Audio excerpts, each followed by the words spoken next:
Right. I mean, one of the other thoughts that we haven't really gotten into, and I'd love to talk a little about Let's go. Is the whole notion of what is the giant secret? What is the government really controlling and hiding? And it is gravity control. And how do you manipulate gravity? And this has fascinated me for the past 9 months, and I've been doing lots of research about it. And there's very little mentioned in the Majestic documents about gravity control, other than, there's a description of a neutronic power plant in the Majestic documents in the White Hot report, but it doesn't really go into. It's more of like how to create electricity or something like that. But there's clues everywhere about the nature of gravity control in the sightings, not necessarily the crashes, but they're certainly in the crashes, but in the sightings where you have these electrostatic wicks, where you have a craft and it's got cables hanging down with electrostatic balls on the ends, or long sort of sweeping sort of a shark fin like thing. That I think of the case in of Eddie Laxton in Temple, Oklahoma, where this is an Air Force officer going to work, drives around the bend, and sees a UFO, sort of a teardrop UFO. Teardrop. Yeah. It was like, it's like 75 feet long. It's more like stretched out, like a stretched teardrop.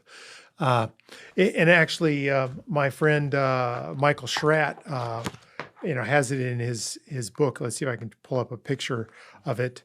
Yeah, 60s. Like a digital re-rendering of it. Yeah, exactly. Yeah, exactly.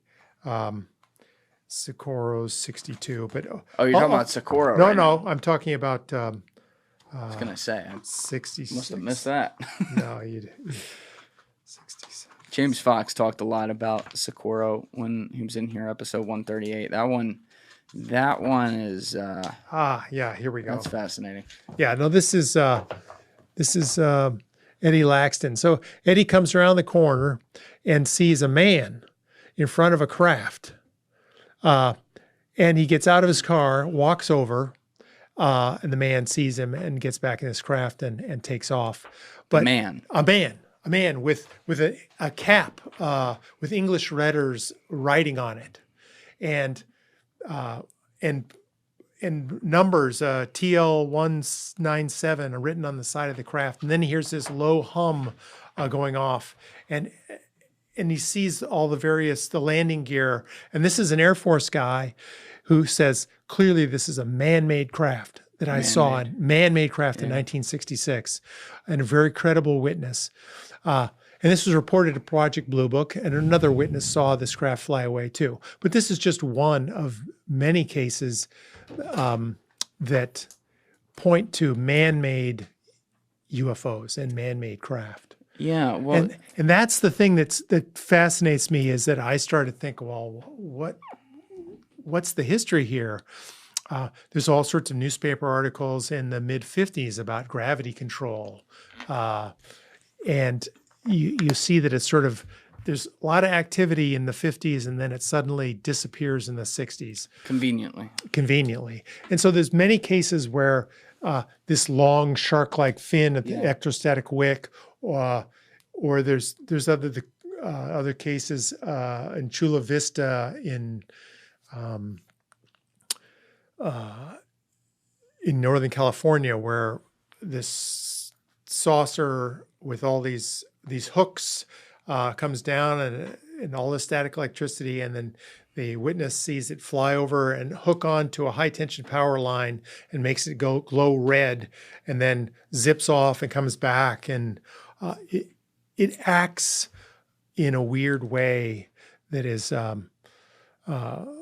man-made, not ET. You know, ET doesn't need hooks and electrostatic Right. wicks and none of that stuff. So this is the giant secret, is I think that in somewhere in the late 50s or early 60s that we figured out the equations for gravity control. Yeah, see, when you say we, I need to also possibly define that and stick on my Sure. little tinfoil hat right here, backed Yeah. by the good old FOIA requests of the government that have been released over the years. But you talk about specifically, like when we look at the 50s being where we figured it out, a very interesting event happened in the 40s, which you know about, which was obviously World War II. And specifically, there was another very interesting event right after World War II called Operation Paperclip, Oh, yeah. where we took all these Nazis and we brought them over to America, stuck them in Huntsville and some other places, and said, show us rockets and show us everything you got. And I do wonder sometimes, and this is like in the back of my head a question. It's like, obviously, most of these guys were just some of the worst war criminals ever. And drank the Kool-Aid and believed in like these psycho Nazi Yep. beliefs or whatever. But I do wonder sometimes if the scientists, as the war was waning on, had just enough humanity, and that is giving them the minimum amount of credit possible, to say, you know, if they got figured out some crazy things with physics, to say, you know, maybe this Stash motherfucker shouldn't be the one in control of this. All right? I do wonder that sometimes because, you know, you can look at it and realize Wernher von Braun was the head engineer at NASA when we went to the moon. A Nazi put us on the moon, you know, and that was very public too. Right. So what's happening privately? Yeah, well, I mean, and in the Majestic documents, there's many references to Ernest Stronghold and many other paperclip scientists that were involved in. But yeah, anyway, this there are many examples of craft that I think are man-made, and I think one of the things that really draws me in is the comments of Ben Rich. Ben Rich, who was the head of Lockheed Skunk Works. Oh, yeah, For baby. 15 years, Lockheed Skunk Works. And in his retirement in 1993 at UCLA, where it was his alma mater, he said on stage, we have the technology to take ET home, and it won't take a lifetime to do it. He said, we found a mistake in the equations and figured out how to do it. And when he says found a mistake in the equations, in my mind, you know, the ETs aren't giving you equations. It's human beings that are giving you equations. So then I'm trying to understand, you know, what was the trajectory of the science going on, and it was Lockheed. Well, it was the Glenn L. Martin Company in the late 50s that before it became Martin Marietta, which later became Lockheed Martin. Right. So the Glenn L. Martin Company in 1950 started a group called the RIAS Group, Research Institute of Advanced Studies, I believe, and that's on Wikipedia. And it was headed up by this guy George Trimble, who is the arch villain in Nick Cook's book, The Hunt for Zero Point. I don't know if you ever interviewed Nick Cook. You ought to interview him sometime. Jesse Michaels just interviewed him in a recent podcast over in the UK, I think.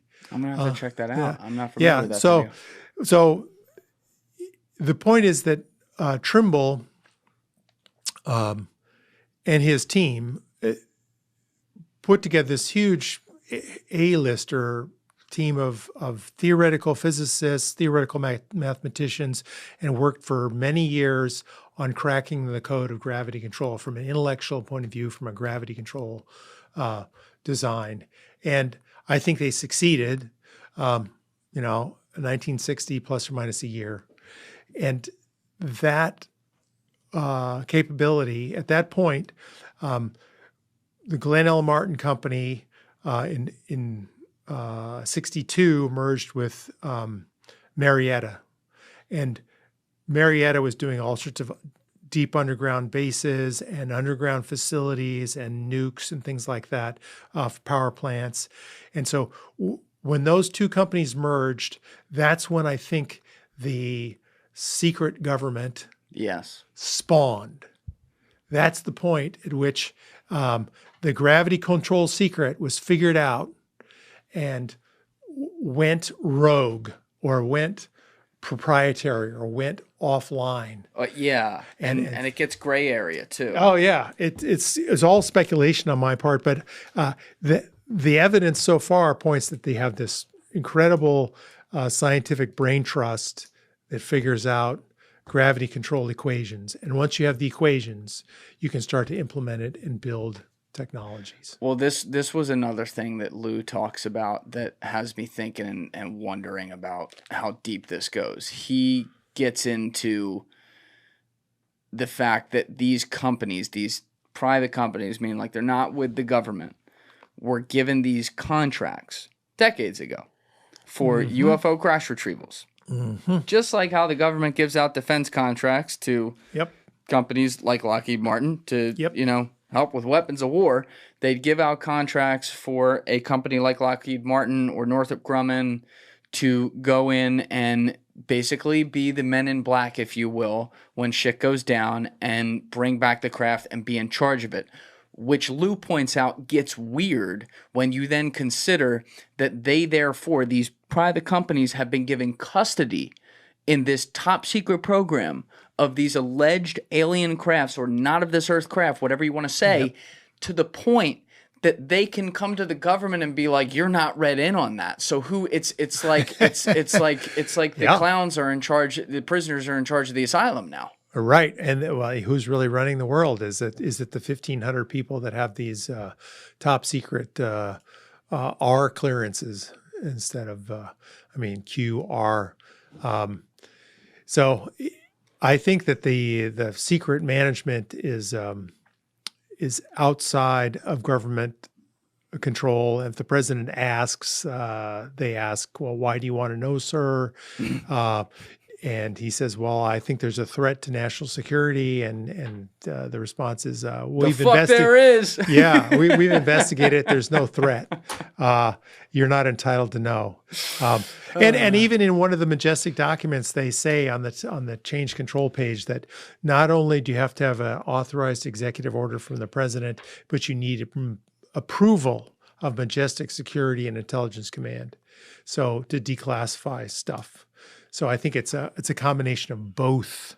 There's probably classified law that says, the president can ask for stuff, but until it gets approved through these other channels, that you can't know about it. And so the president is somewhat in the dark about what's going on. Yeah, you used a term earlier that's been used on multiple podcasts I've recorded recently, and it was nice to hear you say it, where you talked about the compartmentalization of government.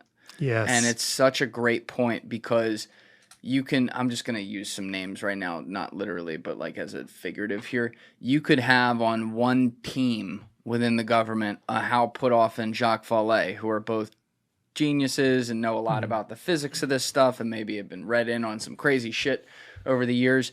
And then you could have another team of insanely great physicist A and insanely great physicist B, and they're working on something entirely different. And the two, they know they exist, but they don't know that they're working on these respective programs for the government. And one is a total, moated area of research, and the other one's a total moated area of research.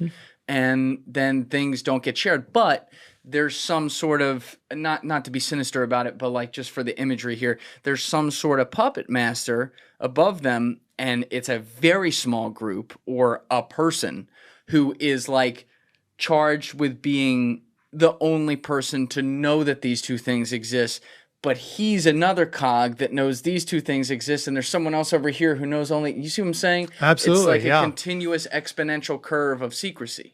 And that's how they do it. I agree totally. there's skiffs, and then there's other types of skiffs. Other types of skiffs? Well, I mean, I think one of your other guests highlighted that was a special type of a skiff within a skiff. Oh, yeah. And one of my friends at Air Force Office of Special Investigations said that there's something called CIA Level 7, which is apparently where the alien discussions happen. I don't know. I'm just repeating what he told me, but he wrote it in his book called Meridian, which it's a fiction, but it's a very fun book that involves aliens and an interesting story. But there's all sorts of levels of classification, and I think that the classifications for the intelligence community are different than the Atomic Energy Commission. If you have a top secret SCI clearance, that's a different animal than if you have an Atomic Energy Commission Q clearance or R clearance. And so those are different worlds, and they may not mix. Or they might. What did your dad or even Stan Freeman have to say, theorize, either based on speculation or on even some intel maybe they had received on which companies or which companies were involved with the crash retrievals and what they may or may not be working on? That's a really broad question. Yeah. Well, I think it's the usual suspects. I mean, if you're saying who has the gravity control secret today and worked on it, I would say the Aerospace Corporation, nonprofit in Pasadena. I would say the Carlyle Group, which owns EG&G, which runs a lot of operations out to Area 51. You would think of Northrop Grumman with their efforts. You'd think certainly of Lockheed Martin, Skunk Works, or some spin-off of that organization.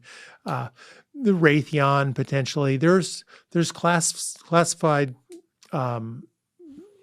pockets everywhere that may be working on different parts of the reverse engineering situation. But, knowing what the saucer skin does, I don't really care. I mean, the saucer skin? Saucer skin. I mean, I don't really care,